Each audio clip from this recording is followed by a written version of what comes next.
@ दी growth classes के YouTube channel पर आपका स्वागत है। जो लोग फर्स्ट बार इस चैनल को देख रहे हैं उनके लिए सबसे ज़रूरी है, अगर उन्हें चैनल नहीं मिल रहा है तो @ दी ग्रोथ क्लासेस के नाम से यूट्यूब पर सर्च कीजिए। उसके बाद प्लेलिस्ट में जाकर आप पहले के जो सभी वीडियो हैं वो देख सकते हैं। हमने उसमें पीरियोडिक टेबल की बात की है। पीरियोडिक टेबल के बाद में हमने पूरी आवर्त सारणी को हम किस तरीके से याद कर सकते हैं उनकी ट्रिक्स के बारे में हम बात कर चुके हैं। कब एटॉमिक साइज इंक्रीज होता है, कब डिक्रीज होता है, वो सारी चीज़ें हम पहले देख चुके हैं। उसके साथ में इलेक्ट्रॉनिक कॉन्फ़िगरेशंस भी हम देख चुके हैं। तो जो लोग पहली बार देख रहे हैं वो यूट्यूब पर सर्च कीजिए @ दी ग्रोथ क्लासेस और सबसे पहले चैनल को सब्सक्राइब कीजिए। बेल आइकन पर प्रेस कीजिए ताकि आपको नोटिफिकेशन साथ के साथ मिलता रहे कि कौन सी क्लास अपलोड हो रही है, कौन सी क्लास नहीं हो रही है। ठीक है, तो @ दी ग्रोथ क्लासेस के नाम से यूट्यूब पर आप इसे सर्च कर सकते हैं और प्लेलिस्ट में जाकर पहले के मैथ के और साइंस के वीडियो आप देख सकते हैं। चलिए स्टार्ट करते हैं। आज हम स्टार्ट कर रहे हैं त्रिविम रसायन विज्ञान यानी कि स्टीरियो केमिस्ट्री, जो हमारे 12th में भी चैप्टर है। इसके अलावा बीएससी फर्स्ट ईयर में भी ये चैप्टर है और बीएससी बीएड सेकंड ईयर में भी ये चैप्टर है। तो तीनों के लिए चैप्टर कॉमन है। त्रिविम रसायन विज्ञान यानी कि स्टीरियो केमिस्ट्री 12th में भी ये चैप्टर है। BSc BEd first year and BSc first year तीनों के लिए कॉमन चैप्टर है। इसे स्टार्ट करते हैं। सबसे पहले इसमें हम बात करें समावयवता की। समावयवता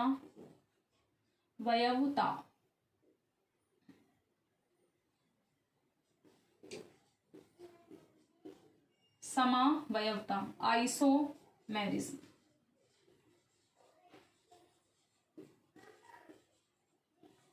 आइसोमेरिज्म की हम बात करें, समावयवता किसे कहते हैं? तो इसमें देखिए, जिनका अणुसूत्र समान हो, अणुसूत्र यानी कि मॉलिक्यूलर फॉर्मूला कैसा होना चाहिए? समान। तो जिनका अणुसूत्र तो समान हो लेकिन भौतिक व रासायनिक गुण यानी फिजिकल और केमिकल प्रॉपर्टीज, जिनका मॉलिक्यूलर फॉर्मूला तो कैसा हो? सेम हो, लेकिन भौतिक और रासायनिक गुण यानी फिजिकल और केमिकल प्रॉपर्टीज जो है वो कैसी हो? भिन्न भिन्न। तो ऐसे यौगिक जिनके अणुसूत्र समान हो लेकिन भौतिक व रासायनिक गुण भिन्न भिन्न हो तो वे आपस में क्या कहलाते हैं? समावयवी, आइसोमर कहलाते हैं। और ये जो पूरा प्रोसेस है इसी को क्या कहा जाता है? समावयवता, आइसोमेरिज्म। ठीक है, वापस देखिए, जिनका मॉलिक्यूलर फॉर्मूला तो कैसा हो? समान हो, लेकिन जिनके भौतिक और रासायनिक गुण यानी केमिकल प्रॉपर्टीज और फिजिकल प्रॉपर्टीज। फिजिकल प्रॉपर्टीज में हम बात करते हैं गलनांक है, ठीक है, मेल्टिंग पॉइंट है, क्वथनांक है, ये सारी चीजें किसमें आती है? स्मेल है, उसका कलर है, ये सारी आती है फिजिकल प्रॉपर्टीज में। इसके अलावा वो किनसे क्रिया करता है, कौन सा फंक्शनल ग्रुप है, कौन सी रिएक्शन है, वो सारी चीजें किसमें आती है? केमिकल प्रॉपर्टीज में। तो जिनका मॉलिक्यूलर फॉर्मूला सेम हो लेकिन भौतिक और रासायनिक गुण कैसे हो? भिन्न भिन्न। तो कम से कम ऐसे दो कितने कंपाउंड होंगे? दो यौगिक होंगे। तो दो यौगिक जिनके अणुसूत्र तो कैसे हो? समान, लेकिन भौतिक और रासायनिक गुण भिन्न भिन्न हो, ये दोनों यौगिक आपस में क्या कहलाएंगे? आइसोमर कहलाएंगे। और इसी प्रोसेस को क्या कहा जाता है? आइसोमेरिज्म कहा जाता है। इसके बाद हम बात करें आइसोमेरिज्म के टाइप की, कि आइसोमेरिज्म यानी समावयवता कितने प्रकार की होती है। तो ये कितने टाइप्स की है हमारे पास में? 2 टाइप्स की है। 2 टाइप्स की हम यहाँ बात करें तो कौन कौन से टाइप है इसके? फर्स्ट हम बात करें तो फर्स्ट इसका टाइप है संरचनात्मक समावयवता।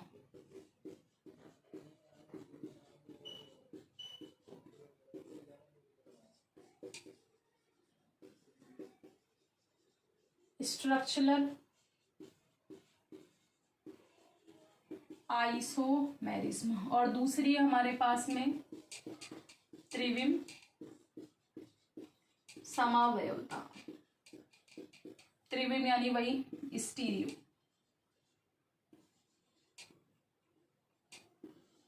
स्टीरियो वही आइसोमेरिज्म। ठीक है, देखिए आगे बात करते हैं। तो संरचनात्मक समावयवता यानी स्ट्रक्चरल आइसोमेरिज्म, त्रिविम समावयवता यानी कि स्टीरियो आइसोमेरिज्म। तो आइसोमेरिज्म यानी समावयवता हमारे पास कितने टाइप की है, 2 टाइप्स की। इसमें इसको हम बाद में डिटेल से देखेंगे, पहले आज हम स्टार्ट कर रहे हैं संरचनात्मक समावयवता यानी कि स्ट्रक्चरल आइसोमेरिज्म। तो कहते किसे हैं ये, वो देखिए। सबसे पहले हम इसकी डेफिनेशन की बात करें तो हमने यहाँ कहा था कि ऐसे कंपाउंड जिनके मॉलिक्यूलर फॉर्मूला तो कैसे हो, सेम हो, लेकिन फिजिकल और केमिकल प्रॉपर्टीज कैसी हो, अलग अलग, उसे हमने क्या नाम दिया था, आइसोमेरिज्म कहा था। यहाँ हमारे पास है संरचनात्मक यानी कि स्ट्रक्चरल आइसोमेरिज्म। तो किसे कहेंगे, तो जिनके अणुसूत्र यानी मॉलिक्यूलर फॉर्मूला तो कैसा हो, समान हो, लेकिन संरचना कैसी हो, भिन्न भिन्न हो। नाम से पता चल रहा है संरचनात्मक समावयवता में क्या भिन्न होगी, संरचना भिन्न भिन्न होगी, लेकिन अणुसूत्र कैसे होंगे, समान होंगे। तो वे आपस में कौन से समावयवी कहलाएंगे, स्ट्रक्चरल आइसोमर कहलाएंगे। और इस पूरे प्रोसेस को हम क्या कहेंगे, स्ट्रक्चरल आइसोमेरिज्म कहेंगे। ठीक है, तो जिनके अणुसूत्र समान हो लेकिन संरचना कैसी हो, भिन्न भिन्न, वे आपस में क्या कहलाते हैं, संरचनात्मक समावयवी कहलाते हैं, स्ट्रक्चरल आइसोमेरिज्म। और इस पूरी जो प्रोसेस है उसको हम क्या कहते हैं, संरचनात्मक समावयवता। ठीक है, इसके अब ये क्या होते हैं, मॉलिक्यूलर फॉर्मूला कैसे सेम है, स्ट्रक्चर कैसे अलग अलग है, तो वो हम इसके पूरे टाइप में इसका एग्जाम्पल देखेंगे और एग्जाम्पल से हमें सारी चीजें क्लियर हो जाएगी। देखिए इसमें सबसे पहले इसके टाइप की बात करते हैं हम। ये टोटल है कितने टाइप की, 5।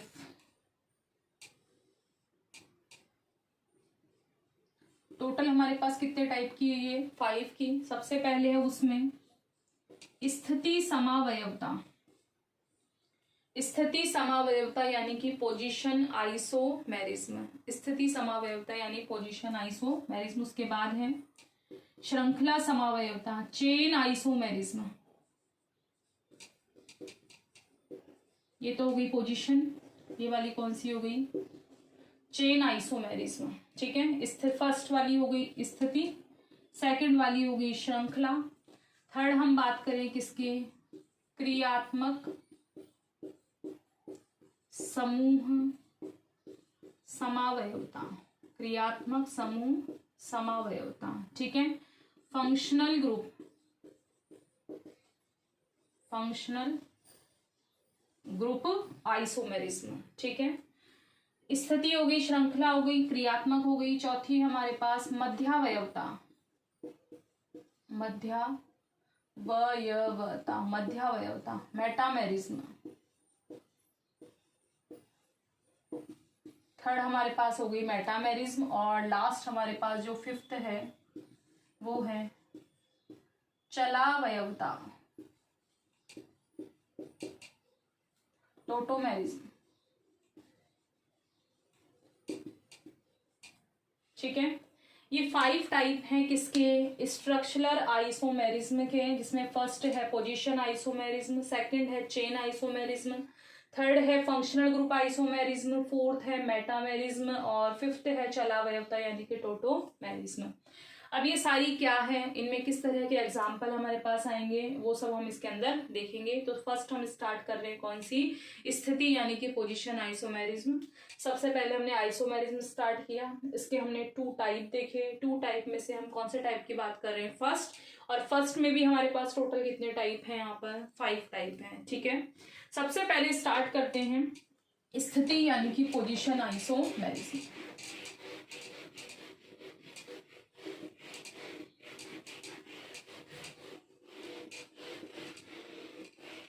देखिए इसमें हमारे पास हमारा टॉपिक है संरचनात्मक समावयवता।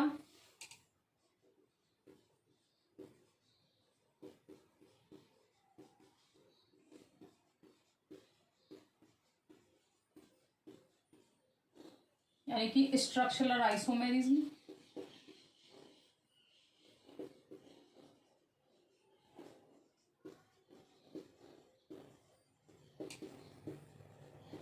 इसके हम सबसे पहले फर्स्ट टाइप की बात कर रहे हैं, जिसको हमने नाम दिया था क्या, स्थिति समावयवता।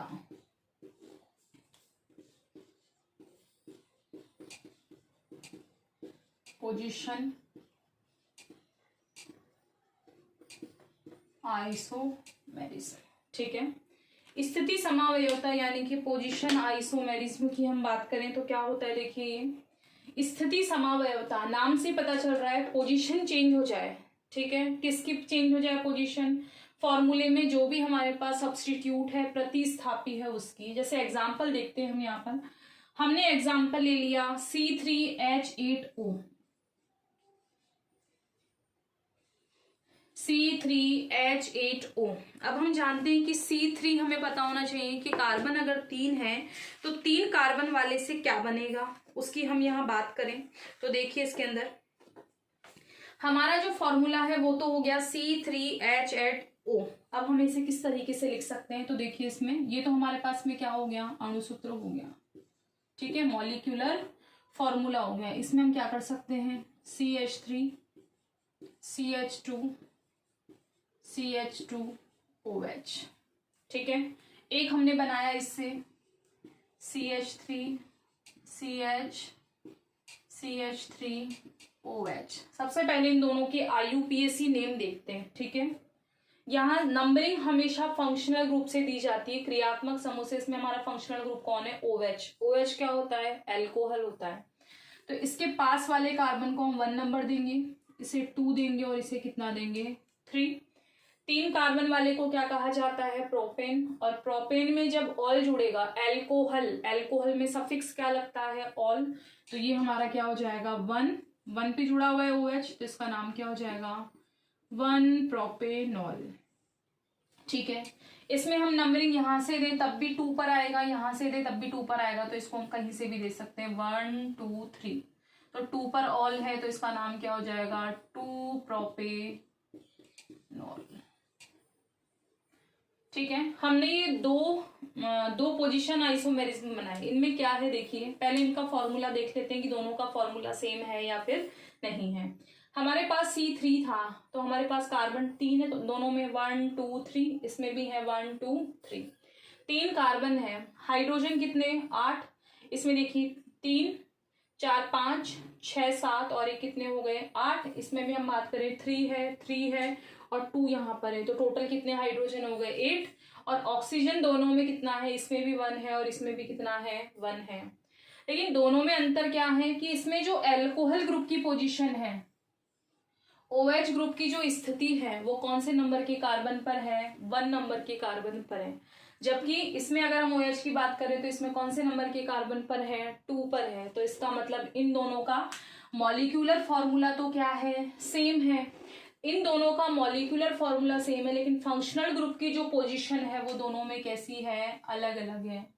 तो इसलिए इसे कौन सी समावयवता कहेंगे, स्थिति समावयवता, यानी जिसमें फंक्शनल ग्रुप या किसी भी डबल बॉन्ड, ट्रिपल बॉन्ड हो या कोई फंक्शनल ग्रुप हो या कोई सब्स्टिट्यूट हो, उसकी अगर स्थिति चेंज हो रही है तो वो कौन सी समावयवता होगी, स्थिति समावयवता। ठीक है, क्लियर हुआ सभी का। एक एग्जाम्पल इसको हम और देख लेते हैं।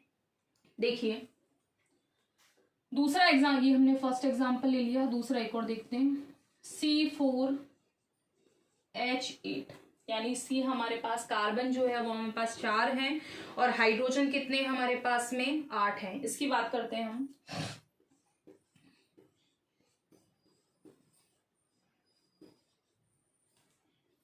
इसमें आप वैलेंसी देख सकते हैं कार्बन की, सभी में पूरी होनी चाहिए उतने ही हाइड्रोजन अपन को ऐड करने।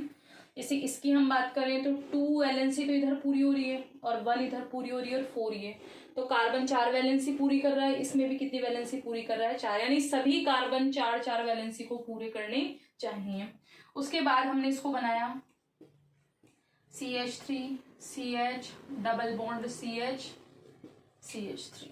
ठीक है, दोनों में पहले हम कार्बन और हाइड्रोजन देख लेते हैं कि दोनों में कार्बन और हाइड्रोजन कितने, कार्बन हमें दिखाई दे रहे हैं। अब इसमें डबल बॉन्ड को नंबर जहां से पास मिले उसे हमें 1 नंबर देना है, तो ये हमारा कौन सा कार्बन हो गया, 1, क्योंकि 2 यहां से पास पड़ता, हमारा डबल बॉन्ड यहां से पास नहीं पड़ता। तो 1 2 3 एंड 4, तो टोटल हमारे पास कितने कार्बन हो गए इसमें? 4। हाइड्रोजन कितने हो गए? 8। क्या देखिए इसमें 3 4 5 6 7 8 कितने हाइड्रोजन हो गए? 8। कंप्लीट है इसमें डबल बॉन्ड सेंटर में, तो नंबरिंग हम इसको यहां से भी दे सकते हैं और यहां से भी दे सकते हैं, कहीं से भी दें दोनों में सेम पड़ेगा। तो 1 2 3 एंड 4। ठीक है। कार्बन इसी में भी 4 हैं, इसमें हाइड्रोजन कितने हो गए? 3 यहाँ पर 3 यहाँ पर, 2 सेंटर में, तो कितने हो गए? टोटल 8 हो गए इसके अंदर। ठीक है। नाम देखते हैं इनका। 4 कार्बन है और साथ में क्या है? डबल बॉन्ड है। डबल बॉन्ड यानी एल्कीन, और एल्कीन में जो सफिक्स है वो क्या लगता है? आप सभी जानते होंगे कि उसमें क्या लगता है? ईन लगता है। तो इसका नाम क्या हो जाएगा? कितने नंबर के कार्बन पर है डबल बॉन्ड? हमेशा 1 और 2 के बीच में है तो उसे 1 का मानोगे। यहाँ 2 और 3 के बीच में है तो पास वाले का मानते हैं हमेशा। तो 2 और 3 में तो 3 का नहीं मानोगे, डबल बॉन्ड किसका मानोगे? 2 का। यहाँ 1 और 2 के बीच में है तो पास वाले का मानते हैं, किसका मानोगे? 1 का। तो 1 कार्बन कितने हैं? 4। 4 कार्बन वाले को क्या बोलते हैं? ब्यूट, और ब्यूट में इन लगाओगे तो इसका नाम क्या हो जाएगा? 1 ब्यूटीन, और साथ में इसका नाम क्या हो जाएगा? 2 ब्यूटीन। ठीक है। यहाँ हम बात करते हैं कि अब इसमें भी दोनों का जो मॉलिक्यूलर फॉर्मूला है वो सेम है। दोनों में कार्बन कितने हैं? 4 और हाइड्रोजन कितने हैं? 8। तो यानी दोनों का मॉलिक्यूलर फॉर्मूला तो सेम है, लेकिन डबल बॉन्ड की पोजीशन अलग अलग है। हम कौन सी समावयवता पढ़ रहे हैं? पोजीशन आइसोमेरिज्म, यानी स्थिति अलग अलग हो जाए। तो यहाँ डबल बॉन्ड की स्थिति कितने नंबर के कार्बन पर है? 1 पर, और इसमें डबल बॉन्ड की स्थिति कौन से नंबर के कार्बन पर है? 2 पर। तो यहाँ ये इसका नाम हो गया 1 ब्यूटीन, यहाँ किसका नाम हो गया? 2 ब्यूटीन। तो ये दोनों हमारे किसके एग्जाम्पल हो गए? स्थिति समावयवता के। ठीक है। आप चाहो तो इन्हें, आपके पास 30 सेकंड का टाइम है, आप इन्हें फटाफट नोट डाउन कर सकते हो।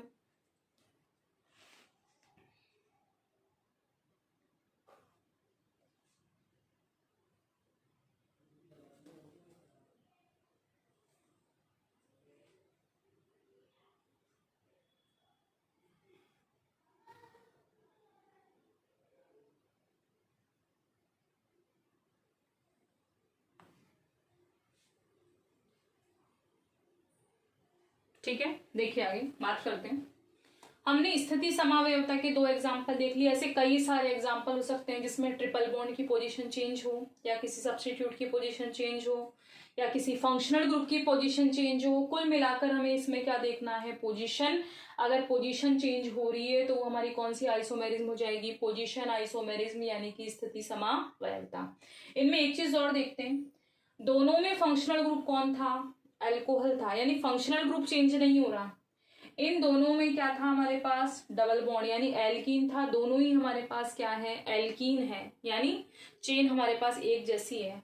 तो जिनकी भी फंक्शनल ग्रुप सेम हो या जिनकी चेन सेम हो, उनके हमेशा ध्यान रखना उनके भौतिक गुण तो एक जैसे होंगे। ठीक है। फिजिकल प्रॉपर्टीज जो है वो सेम होगी। क्यों होगी फिजिकल प्रॉपर्टीज? इसलिए सेम होगी क्योंकि दोनों में क्या है? अल्कोहल ग्रुप जुड़ा हुआ है, और दोनों में ही क्या है? डबल बॉन्ड है, या दोनों में ट्रिपल बॉन्ड भी हो सकते हैं। लेकिन जो इनकी केमिकल प्रॉपर्टीज है वो अलग अलग तो होगी, लेकिन उनमें ज्यादा डिफरेंस नहीं होता है। तो भौतिक गुण तो क्या होंगे इनके? भौतिक गुण तो सेम होंगे, यानी फिजिकल प्रॉपर्टीज तो सेम होंगी, लेकिन रासायनिक गुणों में ज्यादा अंतर नहीं होता। ये हमें ध्यान रखना है, स्पेशली किसके लिए? स्थिति समावयवता के लिए। सेकंड हम बात करते हैं, ये हमने फर्स्ट की बात की। ठीक है। सेकेंड आइसोमेरिज्म है हमारे पास चेन आइसोमेरिज्म, यानी कि श्रृंखला समावयवता।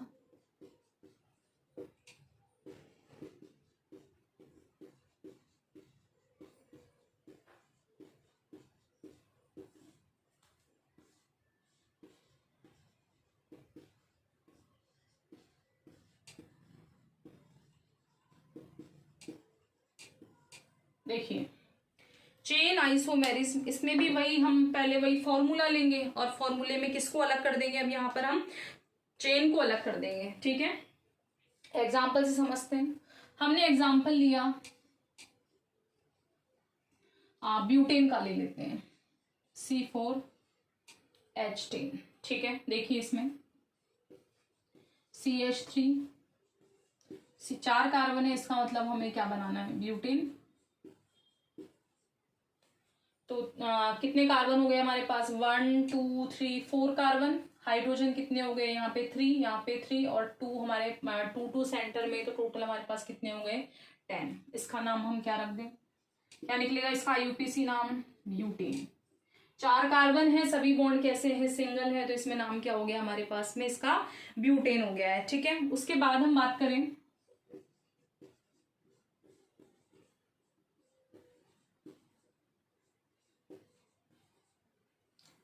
इसमें भी 1 2 3 4 कितने कार्बन हो गए हमारे पास, टोटल 4 में हाइड्रोजन कितने हैं वही हमारे पास 10 है, लेकिन इसका नाम क्या हो जाएगा, नंबरिंग यहां से दे तब भी सब्स्टिट्यूट रहेगा, नंबरिंग यहां से दे तब भी 2 सब्स्टिट्यूट रहेगा, यानी 2 नंबर के कार्बन पर रहेगा।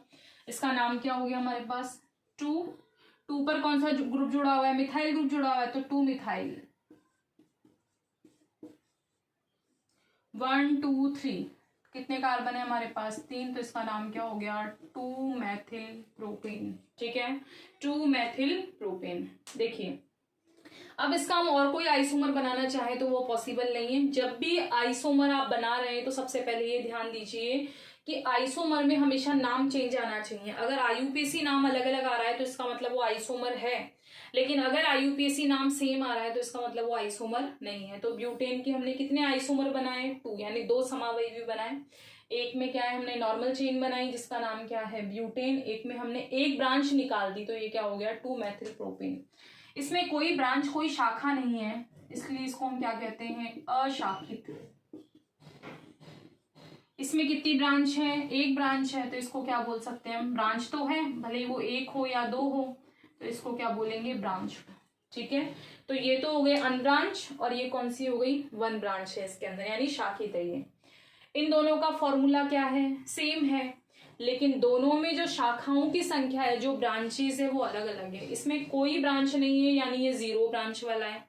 इसमें हमने कितनी ब्रांच निकाल दी, 1, यानी ये 1 ब्रांच वाला है। तो हम पढ़ कौन सी समावयवता रहे, श्रृंखला समावयवता, यानी कि चेन आइसोमेरिज्म। तो चेन आइसोमेरिज्म में क्या होगा, मॉलिक्यूलर फॉर्मूला तो क्या होगा सेम। तो इन दोनों का मॉलिक्यूलर फॉर्मूला क्या है, सेम है, लेकिन दोनों में जो चेन है इसमें कोई चेन नहीं है, जबकि इसमें कितनी चेन है, 1 है। तो ये आपस में क्या कहलाएंगे, चेन आइसोमर कहलाएंगे, श्रृंखला समावयवी। और ये जो प्रोसेस चल रहा है इनमें, इसी को क्या कहते हैं, श्रृंखला समावयवता, यानी कि चेन आइसोमेरिज्म। ठीक है, सभी का क्लियर हो गया होगा। इसके बाद हम बात करें, एक और एग्जाम्पल देख लेते हैं इसी का। ये हमने इसका एग्जाम्पल इसी में यहाँ नीचे लिख लेते हैं। देखिए आगे, C4H10 का लिया, अब हम लेते हैं C5H12। कितने कार्बन ले लिए हमने, टोटल 5 कार्बन ले लिए। यहाँ हमने कितने कार्बन लिए थे, 4। ठीक है, देखते हैं इसमें। सबसे पहले सभी में नॉर्मल चेन बना दीजिए, जितने भी एग्जाम्पल है सभी में क्या बनेगी, नॉर्मल चेन। तो CH3 CH2 CH2 CH2 CH3, total कितने कार्बन हो गए हमारे पास, 5। हाइड्रोजन भी काउंट कर लीजिए, 3 4 5 6 7 8 9 10 11 12। तो ये हमारे पास में इसका नाम क्या हो जाएगा, क्या नाम निकलेगा इसका, नॉर्मल चेन है और 5 कार्बन है, तो इसका नाम क्या हो गया, पेंटेन। ठीक है, इसके बाद हम बात करें C5H12 में, इसी की तरह कोई सा भी एक सब्स्टिट्यूट निकाल दो, चाहो तो इधर से निकाल दो, चाहो तो इधर से निकाल लो, बस नाम अलग अलग आना चाहिए। तो इसमें हमने क्या किया, CH3 CH3 कर लिया, CH2 CH3। इसमें बस हमें ध्यान रखना है कि हर कार्बन की वैलेंसी 4 पूरी होनी चाहिए, तो 1 2 3 4 इसमें कंप्लीट हो रही है। इसका आईयूपीएसी नाम क्या हो जाएगा, नंबरिंग कहाँ से देंगे, यहाँ से, क्योंकि यहाँ से जो सब्स्टिट्यूट है वो पास पड़ेगा, तो 1 2 3 4। ठीक है, 1 2 3 4 है, तो 2 पर कौन सा ग्रुप जुड़ा हुआ है, मिथाइल ग्रुप जुड़ा हुआ है, तो नाम क्या हो गया हमारे, 2 मैथिल, 2 मिथाइल। कितने कार्बन रह गए, अब टोटल 4 ही रह गए, तो 2 मिथाइल ब्यूटेन हो गया। ठीक है, 2 मिथाइल ब्यूटेन, इसको हम हटा देते हैं। ठीक है, 2 मिथाइल ब्यूटेन हो गया। अब अगर हम इस सब्स्टिट्यूट को यहाँ डालते तो ये 2 बन जाता, नाम चेंज नहीं होता, तो इसका मतलब आइसोमर और कौन सा पॉसिबल है, एक हम क्या कर सकते हैं, इसका टोटल हमारे पास कितने कार्बन है, 5, तो हमने एक कार्बन को सेंटर में ले लिया और एक इसकी चारों तरफ डाल दिया हमने। अब फॉर्मूला मिला लेते हैं पहले इनमें कि क्या तीनों में यही फॉर्मूला अप्लाई हो रहा है। इसमें तो हमने देख ही लिया था कितने कार्बन 5, तो 1 2 3 4 एंड 5। हाइड्रोजन कितने 12, तो यहाँ हो गए 3 4 5 6 और 3 9 और 3 कितने हो गए हमारे पास 12, यानी हमारा ये सही है। इसमें हम बात करें तो कार्बन हमें 5 दिखाई दे रहे हैं, हाइड्रोजन 3 3 6 3 9 3 चौक 12, कितने हो गए 12। इसमें हम नाम क्या देंगे, आईयूपीएसी क्या कहती है कि उस चेन को सेलेक्ट करो जिसमें ज्यादा से ज्यादा कार्बन हो। इसको हम ऐसे सेलेक्ट करते हैं तब भी 3 कार्बन आते हैं, ऐसे सेलेक्ट करते हैं तब भी कितने कार्बन आ रहे हैं 3, तो दोनों में से हम कोई सा भी ले सकते हैं। तो यहाँ 1, ये हो गया 2, ये क्या हो गया 3। तो 2 पर ऊपर भी सब्स्टिट्यूट यानी प्रतिस्थापी है और नीचे भी सब्स्टिट्यूट यानी कि प्रतिस्थापी है। तो पहले इसका नाम देखते हैं। तो 2 पर जब 2 बार हो तो क्या लिखोगे 2 डाई मिथाइल, 2 है 2 के लिए क्या लगाते हैं डाई, तो 2 डाई मिथाइल। हमारी चेन में कितने कार्बन हैं 3, तो इसका नाम क्या हो गया 2 डाई मिथाइल प्रोपेन। अब इन तीनों में नाम अलग अलग आ रहे हैं, ठीक है। तो इसका मतलब जो C5H12 है उसके कितने आइसोमर हमने बनाए, 3 आइसोमर बनाए। हम पढ़ कौन सी समावयवता रहे हैं, श्रृंखला समावयवता यानी कि चेन आइसोमेरिज्म। तीनों में हम बात करें तो सबसे पहले हमने लिखा था क्या इसमें कोई ब्रांच दिखाई दे रही है, कोई शाखा निकली हुई है, नहीं है, तो ये तो क्या हो गई अशाखित, ठीक है। इसमें कितनी ब्रांच निकली हुई है, एक ब्रांच निकली हुई है, तो इसका मतलब ये क्या हो गया हमारे पास में एक ब्रांच निकली हुई है, तो इसका मतलब ये क्या हो गया एक ही निकली हुई है, तो हमने इसको क्या लिख दिया शाखित यानी कि ब्रांच वाला, ठीक है। इसमें इसको हमने चेन लिया तो इसमें कितनी ब्रांच निकली हुई है 2, तो ये हम यहाँ लिख सकते हैं द्विशाखित। तो यानी इन तीनों में ब्रांच के नंबर अलग अलग हैं, तीनों में ब्रांचेस कैसी हैं अलग अलग हैं। इसमें कोई ब्रांच नहीं है, इसमें एक ब्रांच है और इसमें कितनी ब्रांच है 2। तो जिनमें भी ब्रांच अलग अलग हो वो सभी कौन से आइसोमर कहलाते हैं, चेन आइसोमर। और ये पूरा प्रोसेस जो है वो क्या कहलाता है, चेन आइसोमेरिज्म। तो श्रृंखला समावयवता किसे कहते हैं, जिनके अणुसूत्र यानी मॉलिक्यूलर फॉर्मूला तो कैसे हो सेम हो, लेकिन शाखाओं यानी ब्रांच की संख्या कैसी हो अलग अलग हो, वो आपस में क्या कहलाते हैं, ये तीनों आपस में क्या कहलाएंगे चेन आइसोमर कहलाएंगे। और इसी प्रोसेस को क्या कहा जाता है, चेन आइसोमेरिज्म यानी कि श्रृंखला समावयवता कहा जाता है, ठीक है।